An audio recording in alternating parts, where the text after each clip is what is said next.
بسم اللہ الرحمن الرحیم. قال الامام المعصوم علیہ السلام کونوا للظالم خصما وللمظلوم عونا.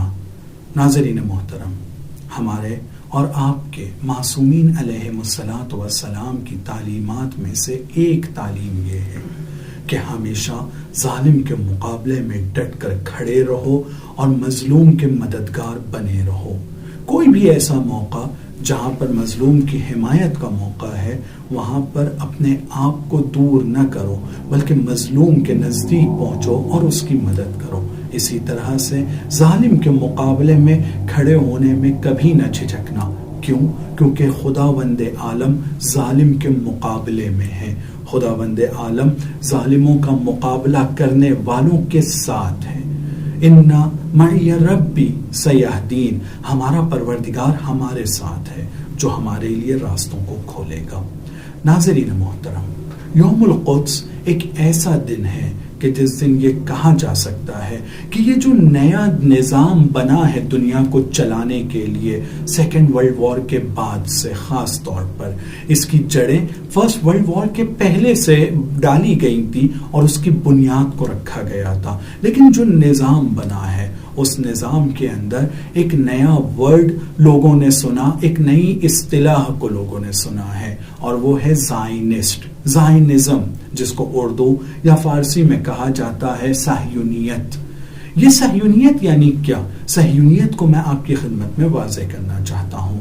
زائنزم یعنی یہ کہ دین کے نام پر کچھ لوگ جو طاقت کے پیاسے ہیں، کچھ لوگ جو قدرت کے پیاسے ہیں، جو یہ چاہتے ہیں کہ دنیا بھر کی ثروت صرف ان کے قبضے میں رہے، ان لوگوں نے یہودیت کے نام پر اپنی طاقت کی ہوس اور اپنی قدرت اور اپنی ثروت کو حاصل کرنے کے لیے کوششوں کو شروع کیا ایک دین کے نام پر، اور جس کے ذریعے سے انہوں نے ظلم و بربریت اور جتنی طرح کی دہشت ہو سکتی تھی دنیا بھر میں پھیلانے کا کام کیا ہے.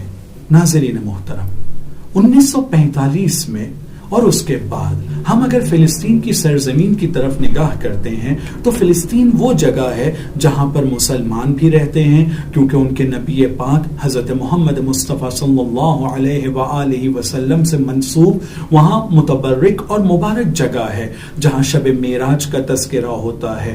اسی طرح سے وہاں پر عیسائیوں کی ایک بہت بڑی تعداد رہتی ہے. کیوں؟ اس وجہ سے کہ وہاں پہ حضرت عیسیٰ مسیح علیہ الصلاۃ والسلام کے پیدا ہونے کے بارے میں ذکر کیا گیا ہے. اسی طرح سے وہاں پر یہودیوں کی بھی ایک بڑی تعداد رہا کرتی تھی. کیوں؟ اس وجہ سے کہ وہاں پر بنی اسرائیل کے کچھ بڑے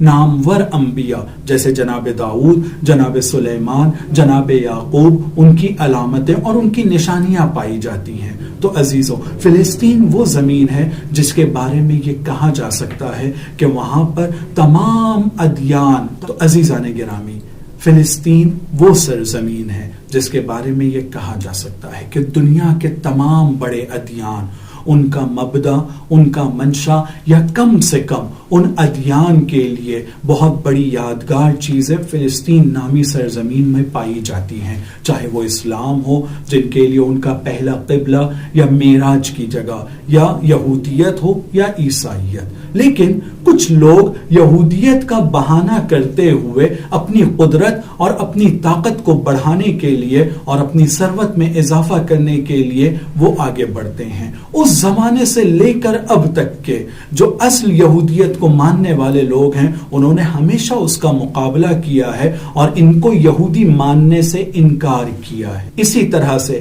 اگر آج کی دنیا میں ہم نئے سسٹمز کو دیکھنا چاہیں کہ جہاں پر حکومت کرنے کے لیے لوگ کس طرح سے اور کن نعروں کے ذریعے سے آگے بڑھتے ہیں، تو بہت ساری قومیں یا بہت ساری پارٹیز ایسی ہیں جو دین کو اپنی قدرت اور اپنی طاقت کو بڑھانے کے لیے، اپنی ثروت کو بڑھانے کے لیے استعمال کرتی ہیں. انہیں ہم زائنسٹ کہہ سکتے ہیں، جو دین کا ناجائز اور غلط استعمال کرتے ہوئے اپنی طاقت کو بڑھانا چاہتے ہیں. ان کے دل میں کسی دین کو لے کر یا کسی مذہب کو لے کر ہمدردی نہیں ہے. اگر غور سے دیکھا جائے زائنسٹ لوگوں کو تو یہ لوگ یہودیت کے لیے ہمدرد نہیں ہیں. انہوں نے سب سے زیادہ یہودیت کو نقصان پہنچایا ہے. دنیا کے مختلف ملکوں میں ہم اس بات کو دیکھ سکتے ہیں کہ کچھ پارٹیز یا کچھ سسٹم یا کچھ رولر حکومت کرنے والے وہ ایک دین کا نام لے کر آگے بڑھتے ہیں، لیکن عین ممکن ہے کہ جس دین کا نام لے کر وہ آگے بڑھ رہے ہیں سب سے زیادہ وہ اسی دین کو نقصان پہنچا رہے ہیں. جیسے یہودیت زائنسٹ نے جیسے یہودیوں کو نقصان پہنچایا ہے، بالکل اسی طرح سے انہوں نے اسلام کو بھی نقصان پہنچایا ہے، انہوں نے عیسائیت کو بھی نقصان پہنچایا ہے.